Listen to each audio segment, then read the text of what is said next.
उसी विरोध में उसने पीरियड खत्म होने के उपरांत उसने चाकू से हमला किया। अब सबसे बड़ी बात यह कि उसके पास चाकू कहाँ से आया? स्कूल में पढ़ने आता है तो मदरसा छाप का ज्ञान देने आता है, एक मदरसा छाप का ज्ञान लेने आता है। देख लो, ये इनकी मानसिकता, इनकी जिहादी मानसिकता, जो 15 वर्षीय छात्र का जो 10th स्टैंडर्ड में पढ़ता था उसके साथ इतना बर्बरता हुई है। नमस्कार, मैं आकाश कुमार और आप देख रहे हैं N24 न्यूज़। जिस तरीके से उदयपुर जो राजस्थान में है, आपने देखा होगा, एक वक्त में कन्हैया लाल जो था, जो टेलर था, उसने एक पोस्ट पे उसे अपनी जान गंवानी पड़ी, जिसके लिए सरतन से जुदा के नारे लगे। ठीक 2 साल बाद एक घटना और होती है।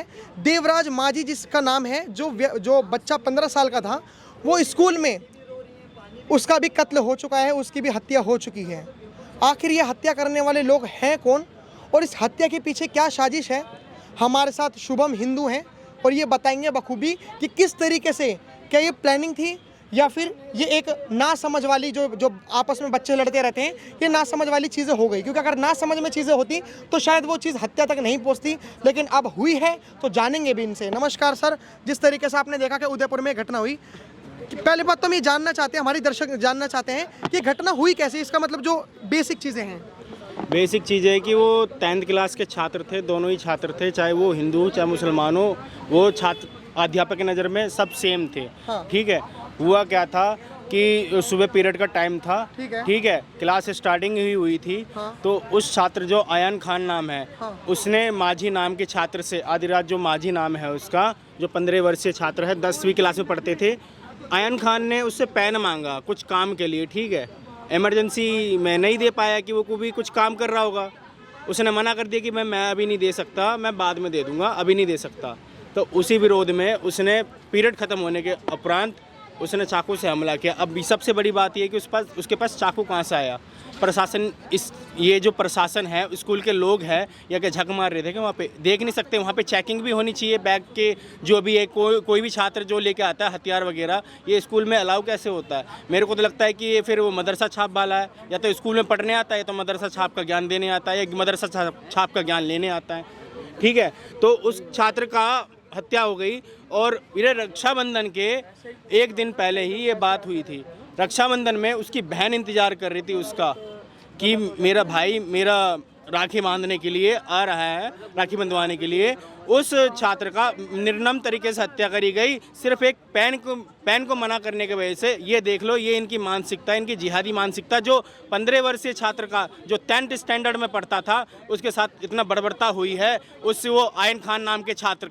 अब ये लगा लो, प्रशासन चुप है, वहाँ की सरकार चुप है। मैं किसी सरकार का नाम नहीं लूँगा, लेकिन ट्वीट करने वाले जो विपक्ष के लोग होते हैं, जब हिंदू कभी किसी विपक्ष या कोई भी दलित या कोई भी दूसरे समुदाय के साथ अत्याचार करता, तब तो छाती पीटते हैं। आज किसी हिंदू व्यक्ति जो लड़का था उसके साथ गलत हुआ है तो उसके लिए ट्वीट नहीं किया गया है। लेकिन देखिए, और दूसरी मैं आपकी बात करना चाहूँगा, वहाँ पे इंटरनेट सुविधा भी काट दी गई है। इंटरनेट सुविधा भी काट दी गई ताकि ये मुद्दा फैले ना, हवा में ना उड़े। इंटरनेट काटने का मतलब ये मतलब क्या था? इंटरनेट कनेक्शन भी काट दिया उदयपुर राज्य से, मतलब ये काम हो गया है। लेकिन देखिए, हम बात यहाँ पे हिंदू और मुसलमान, हमारा जो चैनल है वो इसकी बात नहीं करता, लेकिन हमारा बात लॉ एंड ऑर्डर की बात जरूर करेगा, क्योंकि सरकार से सवाल करेगा। बिल्कुल, सरकार से सवाल, अगर कानून व्यवस्था इतनी अच्छी है तो ये बच्चे 10वीं क्लास के, जो आपने बताया, ये 10वीं क्लास के बच्चे आखिर हथियार लेके जा कैसे रहे हैं?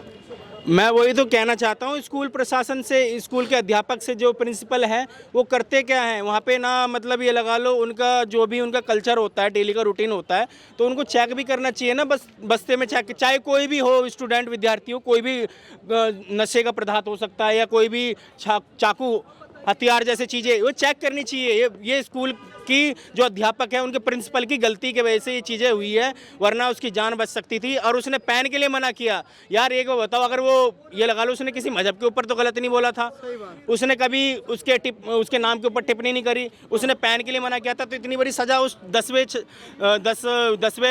क्लास का जो छात्र है, 15 वर्षीय छात्र है, उसको मना कर दिया, मतलब पेन देने से, तो उसने उसकी हत्या कर दी। ये तो वही वाला हाल हो गया कन्हैया लाल वाला, जिसने नूपुर शर्मा के सपोर्ट में स्टोरी लगाई थी व्हाट्सएप पे, तो उसकी निर्मम तरीके से बर्बरता के साथ हत्या करी गई। जो टेलर था और बहुत ही बड़ा अच्छा इंसान था वो, और वहाँ के लोग क्या सो रहे थे, या वहाँ के प्रशासन सो रही थी, या स्कूल के और बच्चे सो रहे थे क्या?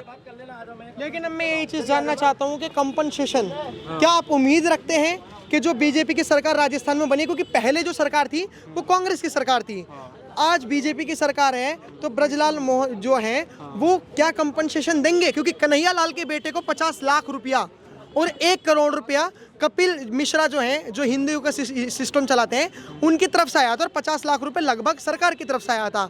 क्या उम्मीद लग रही है बीजेपी कितना कंपनसेशन देगी? देखो, मैं वहाँ के सीएम से, माननीय आदरणीय सीएम जो है वहाँ के भजनलाल यादव, जो ये भजनलाल शर्मा, तो उनसे मैं यही कहना चाहूँगा, उस विद्यार्थी को इंसाफ मिले, जो भी उसके साथ ये बर्बरता के साथ जो हत्या करी गई है, उसके घर वालों को मुआवजा दिया जाए। जो भी उसके साथ ये जो स्कूल प्रशासन, वो भी जिम्मेदार है, स्कूल प्रशासन भी जिम्मेदार है, क्योंकि उन्होंने भी लापरवाही करी है। हर एक स्टूडेंट का ये बैग चेक करना चाहिए, जेब चेक करना चाहिए, और बिल्कुल डिसिप्लिन से वहाँ पे हर एक चीज़ होना चाहिए। जैसे संविधान के अंदर है, संविधान के तहत उसको, कानून के तहत उसको न्याय मिलना चाहिए, उसके घर वालों को न्याय मिलना चाहिए कि वो, उसकी बहन रक्षाबंधन वाले दिन वो बैठी थी रोते हुए कि मेरा भाई मेरे से राखी बंधवाने आएगा, लेकिन उसी दिन ये वारदात हो जाती है।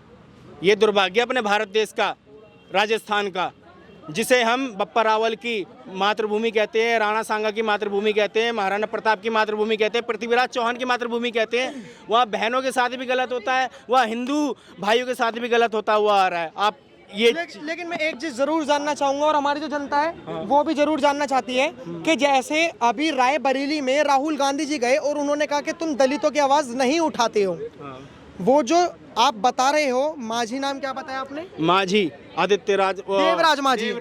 देवराज माझी जो था वो भी दलित था, तो राहुल गांधी वहां क्यों नहीं गए, सिर्फ रायबरेली में ही क्यों? ये देखो, ये हमेशा मणिपुर का डंका पीटते हैं, हाथरस का डंका पीटते हैं, ठीक है। जो संदेशवाहक, जो संदेश खाली में 100 से ज़्यादा बहनों की बलात्कार वहाँ पे हुआ था, उसके ऊपर चुप्पी साध है। वहाँ पे बांग्लादेश में नहीं गए, ना ये पश्चिम बंगाल में गए। पश्चिम बंगाल में जो 31 वर्षीय जो डॉक्टर थी, उसके साथ बर्बरता हुई, वहाँ पे नहीं गए। इनका विपक्षी मुंह पे फेविक्विक चिपक जाता है, कुछ नहीं बोलते ये, बस ये चले जाएंगे अपना फेम पाने के लिए कि हमें राजनीति, हमें प्रधानमंत्री बनना है, और मुस्लिम तुष्टीकरण की राजनीति करते हैं। इनको गुण कुछ है नहीं, और प्रधानमंत्री बनने के सपने देखते हैं, ठीक है, ये पप्पू खान। लेकिन अभी देखिए, हम मीडिया से हैं, और उन्होंने एक मीडिया को एक बात बोली कि तुम लोग डाइवर्ट कर रहे हो हमें, तुम दलितों की आवाज़ नहीं उठाना चाहते। आज हम मीडिया कर्मी, आज हम देवराज माझी की बात उठाना चाहते हैं क्योंकि वो दलित है, तो आज वो क्यों नहीं बोल रहा? वो तो ट्वीट भी नहीं करते, आवाज़ उठाने की दूर की बात है। उन्होंने आज ही बोला मीडिया के सामने, आज ही बोला मणिपुर में तो डंका पीटते हैं वो लोग, इतने यूपी में इतने कांड हो रहे बहन बेटियों के साथ, उसके ऊपर क्यों नहीं बोलते? उसके ऊपर क्यों नहीं बोलते? उनके ऊपर क्यों ट्विटर, उनका मतलब कोई भी ये लगा लो, कोई भी हिंदू विरोधी ये लगा लो, कोई भी कांड कर देता है पश्चिम बंगाल में, तो उसके ऊपर तो कुछ ये टिप्पणी नहीं होती। ये चीज़ ठीक है। तो आपने जिस तरीके से, उन्होंने देखा कि जिस तरीके से बखूबी बताया कि ये जो चीज़ें चल रही हैं जातिगत, ये बहुत गलत हैं, और जो देवराज माझी की जो हमने बात बताई राजस्थान उदयपुर में जो हुआ, वो बहुत ही दुखद घटना थी। लेकिन आप इस बात से कितना वाकिफ रखते हैं, आप कमेंट बॉक्स में जरूर बताएं, और देखते रहें NN24 न्यूज़। धन्यवाद, जय हिंद।